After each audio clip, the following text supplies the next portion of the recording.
గణేష్ మహారాజ్ కి జై. ఈరోజు చిన్నగా ఆ గణపయ్య లోపలే ఇన్నర్ ఫీలింగ్ చిన్నగా సరదాగా మీకు షేర్ చేసుకోవాలనుకుంటున్నాను.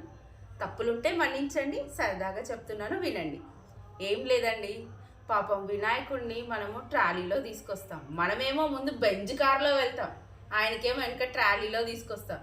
పోనీ ఆ ట్రాలీలో తీసుకొస్తామా, ఆటో వాడు గుంతలని అలా అని ఇలా అని తీసుకెళ్తున్నావురా నన్ను అని అనుకుంటాడు ఆయన. పోనీ ఎలాగో అలా వెళ్ళిపోయాడు ఆయన రీచింగ్ ప్లేస్కి. ఆ గుంతలలో తీసుకెళ్తే ఆయన చెయ్యి ఇరిగిందా, కాలు ఇరిగిందా, అక్కడ ఏమి ఇరిగిందో కూడా మనకు తెలియదు. ప్యాచ్లు చేసేసి సరే నా భక్తుడే కదా అని ఫీల్ అయిపోయి సరే ఆశీర్వదిస్తాడు. అదైపోతుందా, పూజ చేస్తాడు ఓ గంట. నాకు పూజ చేసిన తర్వాత నా చెవులే పెద్దవనుకుంటే నా పక్కనే ఇంత పెద్ద డీజేలు పెడతాడు. చూడండి, సరేలే నా భక్తులే కదా అని అక్కడ కూడా నేను ఊరుకుంటాను.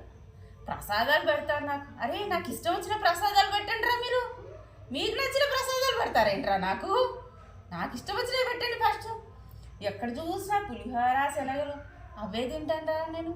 నాకు ఉండ్రాలు ఇష్టం రా, మోదకులు ఇష్టం రా, ఇవి పెట్టండి. సరే నా భక్తులే కదా అని అక్కడ కూడా ఊరుకున్నాను. చక్కగా 11 రోజులు 9 రోజులు 5 రోజులు వాళ్ళకి నచ్చినన్ని రోజులు ప్రార్థన చేస్తారు, నాకు పూజలు చేసుకుంటారు. ఇంకా తీసిన రోజు ఉంటుంది చూడండి, నాకు నా చెవులకి బాధ. ఏంట్రా ఇలా తయారయ్యారు అన్నట్టు ఫీల్ అవ్వాలి నేను. ఇంకా ఒకడు జై జై గణేష అంటాడు, ఒకడు గణపయ్య రావయ్య అని అంటాడు. ఇంకో రోజు ఇప్పుడేందో అన్ని డీజే వర్షన్లు వచ్చాయి. అలా అయిపోతుంది నా పరిస్థితి. సర్లేండి నా భక్తులే కదా అని నేను ఊరుకుంటున్నాను. ఏం చేద్దాం. Thank you.